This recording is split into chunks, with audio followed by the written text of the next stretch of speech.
এটা হলো ঢাকা উত্তরা আবদুল্লাপুর ফেলাবার উপরে অবস্থাটা দেখেন, বিশাল বড় কাউন্টার বানানো হয়েছে।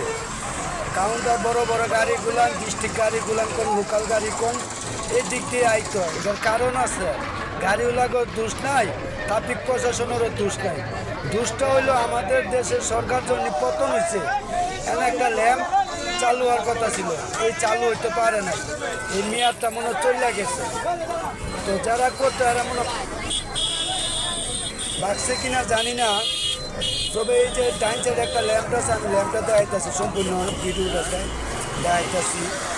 এই ল্যাম্পটা দেখেন, এই যে মোটর সাইকেল নিতে সবসময় আইতেছে যাইতেছে, খালি পিচ ডালাই দিয়া সাইডা দিব ওই ল্যাম্পটা।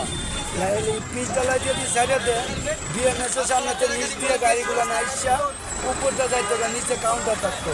এই যে যাত্রীগুলো আপনি অনেক কষ্ট করে উপরে আইতে হয়, অনেকখানি জায়গা একটা, কারণ ব্রিজের নিচে যে টঙ্গী ব্রিজ ছিল, ওই ব্রিজটা টোটালি বন্ধ। এই জন্য সব গাড়ি উপরটা যাইতে হয়, উপরটা গেলে এনা কাউন্টার ধরতে হয়, লোকাল গাড়ি লোকাল যাত্রী সবাই এনা এসে উঠতে হয়।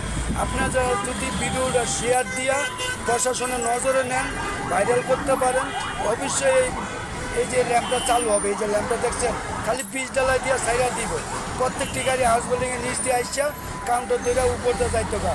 এটা এই গাফলতির কারণে